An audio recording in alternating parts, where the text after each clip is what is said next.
Good evening.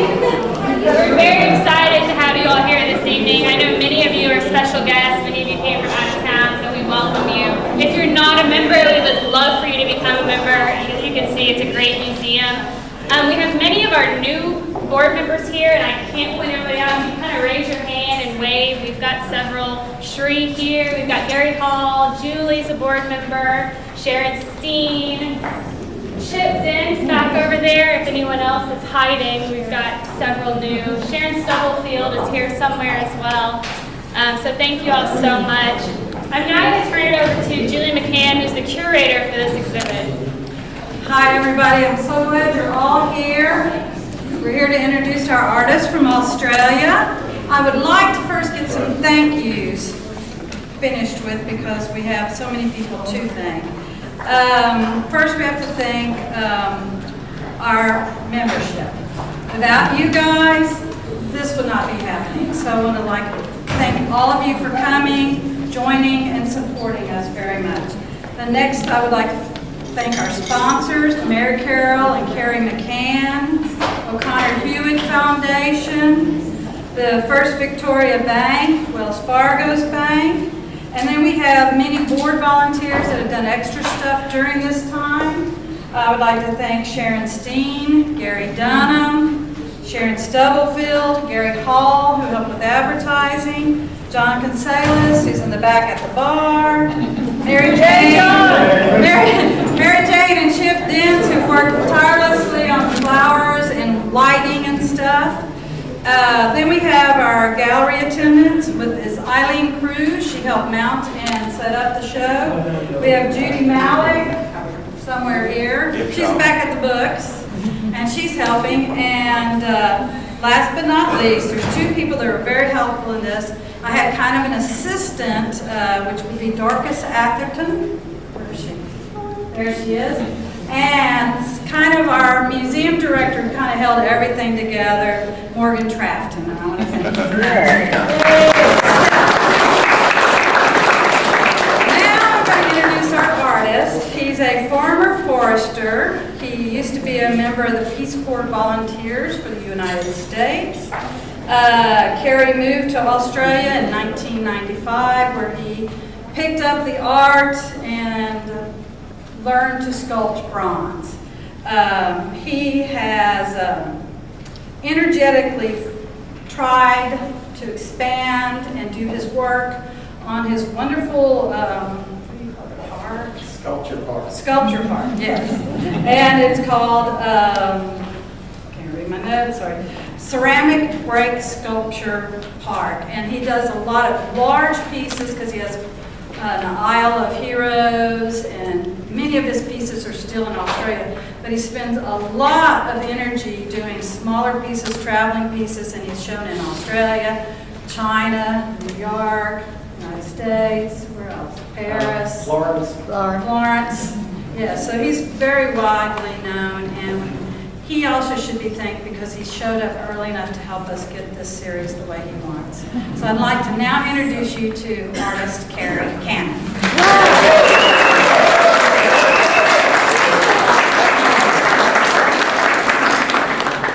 Well, welcome everybody. It's really great to be back in Victoria.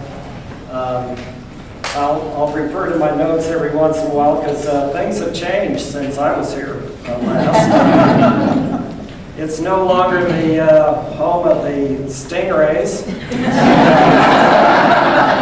but the East Titans and the West Warriors, as I understand. So it's great to be back in Victoria. I spent my childhood summers down here. And I was here and out at the ranch in McFadden. And out at the ranch, we had paintings of both Royston Nave and J.F. McCann. I'm the great-grandson of J.F. McCann, so it's great to be carrying on that artistic tradition in the family. Before I go on, I'd just like to apologize for this cowboy shirt. I'm a closet Roy Rogers fan. Although I don't think Roy ever had the chance of wearing a black shirt. So this is very good. The show tonight is really two shows, and what I'd like to do is maybe talk about the show in this room to start with. It's called Alchemy, and this is my third series. I do narrative art, and that means that I just write up a story, and from the story I create the artwork, and that's all narrative art is. So with this series, it starts here, and you go around the room to about there and back here, and it ends here. So every piece in the series works on the piece before it. So it's like a comic strip more than anything. And one of my big influences is comics, especially Saturday morning cartoons, where you're guaranteed at least 6 acts of senseless violence per cartoon. Some of those acts include mutilation, decapitation, murder, mayhem, and that's considered funny. So as you look through the series, it might seem a bit violent to you, but take it with a big grain of salt, and you'll be getting my drift of the thing. It's a bit of humor there too. So the series, it's all about the alchemist and his 4 unruly apprentices. And if you've ever been in business for yourself like I have, trying to motivate your employees to have the same goals as you do, it's very tough. So he has a hard time, and he's not a good manager. He resorts to violence quite often to get the job done. He has fits of rage, and as like a Shakespearean tragedy, perhaps, at the end of the series, there's nothing but bodies left all over the stage.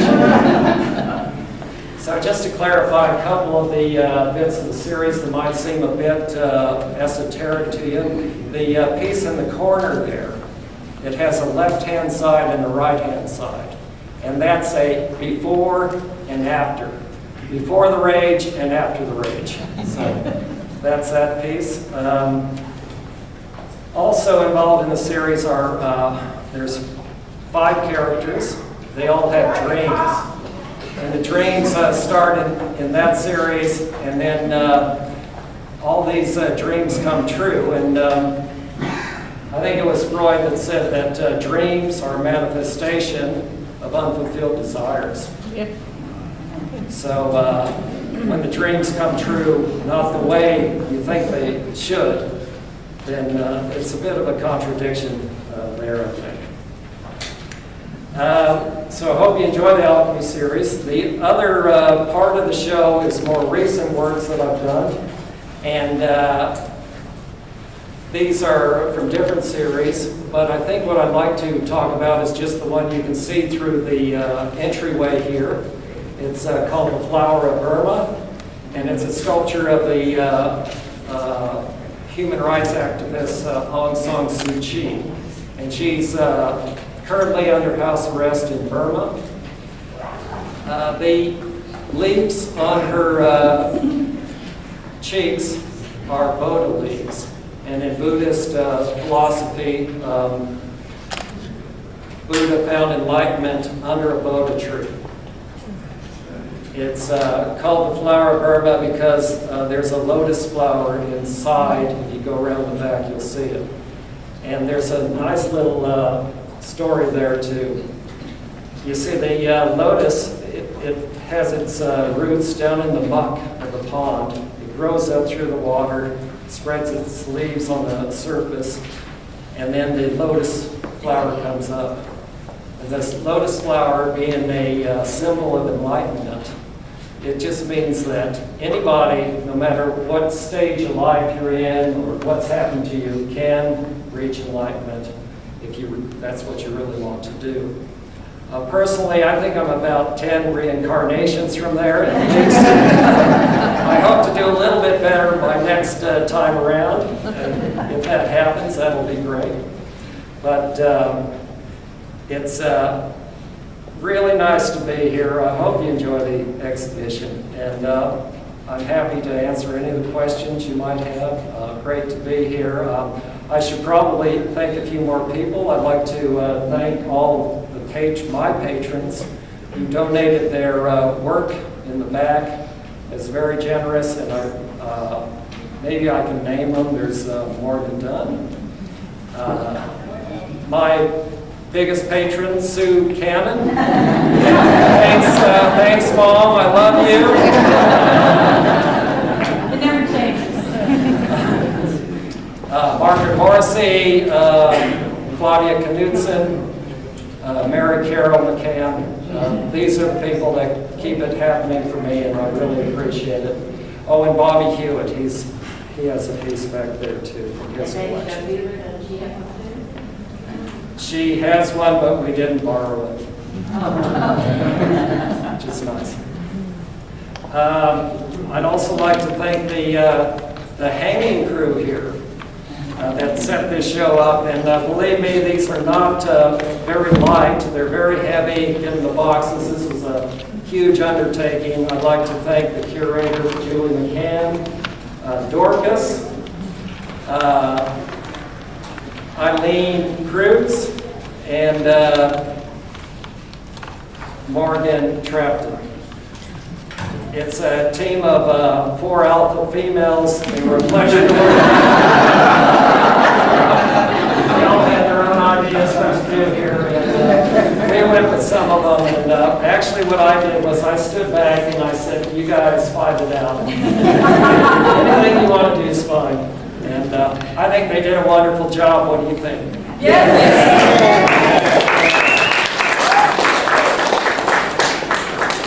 The last people I'd like to thank are Kerry and Mary Carol McCann for organizing the after party and letting us store our crates over there for a few days when they came in from LA.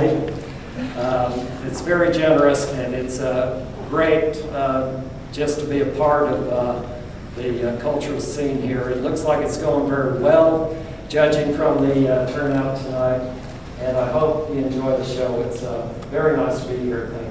Thank you. Thank you.